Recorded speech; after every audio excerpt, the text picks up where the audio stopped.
is not about restricting or being rigid. Health is about being able to be flexible. To have a baseline state of health in your body that makes you able to stray and flow with the circumstances, to be sociable and fun to be with. This is so essential, and it's so important to remind yourself of when starting down the health journey. A lot of people, I know I did, fall into diets that are very restrictive, and thereby we become very rigid and honestly not very fun being around. In today's video we will be looking into how you can make smart choices, how you can be flexible without huge setbacks and consequences in terms of your health. We will define what the range of healthy flexibility is and what foods probably just should be avoided and can be avoided without any huge social issues. Because let's face it, some foods in today's environment are just downright toxic. Now please like this video to help me through the algorithms to reach more men and help them get through their health struggles and become the men that they wish to be. Also, this is not your first time on the YouTube platform, so you know the drill. If you wish to see more of this content, then subscribe to my channel and don't forget to hit the bell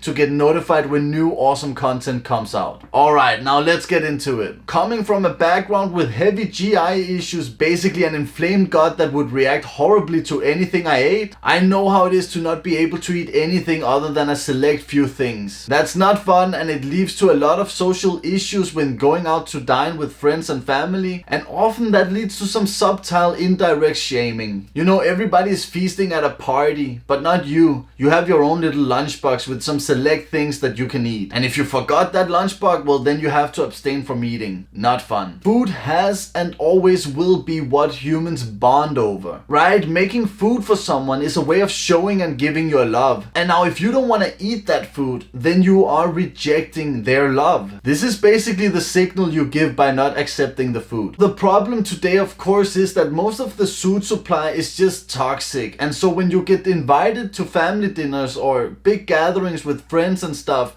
then chances are that most of the food that you have served on the table is toxic. They're cooked with vegetable oils that act like toxins in your body, and then all sorts of condiments that has many chemicals that are just Frankenstein ingredients. Also, people today are so confused about what healthy food is that they often offer a lot of vegetables with nuts and seeds and all these things that most likely is what contributed to, at least to my GI issues. Coming off a vegetarian diet with heavy GI issues, I know what I'm talking about. So the question is, how do we accept the love that we are offered in terms of food while not compromising our health? Now obviously, if you're struggling with severe IBS or other inflammatory bowel diseases, then you have to tell that to the host and say that you are on a journey of healing this underlying disease, and they will just have to respect that. But when you have fixed that underlying disease state, then you should be able to participate in gatherings in a healthy, sociable manner.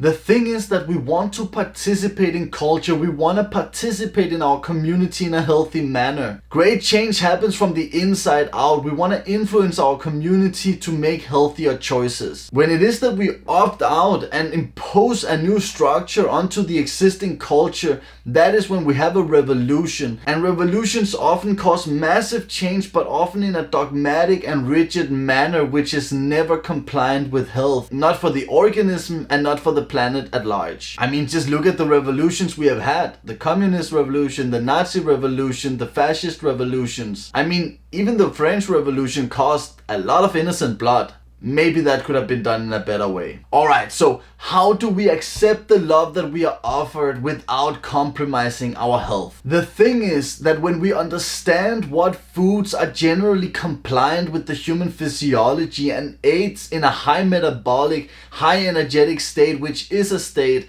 of good health, then this actually becomes fairly easy. So now here are the foods that evolutionarily your ancestors have always treasured as health foods. Meats, organs, fruits, honey, dairy products, fermented foods, peeled and cooked roots and tubers, and then adequately processed grains, right? That's it. Very simple, but still with a lot of variety. With this sort of variety, you will always be able to engage in dinners at friends and family's places. Now, if you do want to take a deeper dive into my dietary recommendations, then take a look at this video up in the corner. Now, do remember that the starches in the grains and roots and tubers do need to be eaten with adequate amounts of fats. The fat makes sure that your body properly digests these starches before they become massive feed for your gut bacteria and can lead to an excessive endotoxin production that can lead to a whole cascade of inflammation within your GI tract and truly can go through the epithelial cells in the gut lining, streaming into your blood and causing a state of systemic inflammation. So that's important. Consume starches with adequate amounts of fat. Also, it's important to remember that most people cook with seed oils, right? Because they are crap cheap and promoted by the governmental health agencies to be heart healthy. Well, that's a whole conundrum we don't want to get into today, but you can always ask your host to use more saturated fats like coconut oil, for example. Coconut oil is extremely easy to get your hands on. You can get it in any supermarket. In worst case scenario, everybody has a bottle of olive oil in their kitchen, and if coconut oil is not an option, then you can ask to please get your food cooked with olive oil. These fats are important. Stay clear of the PUFAs, and honestly, that should be possible.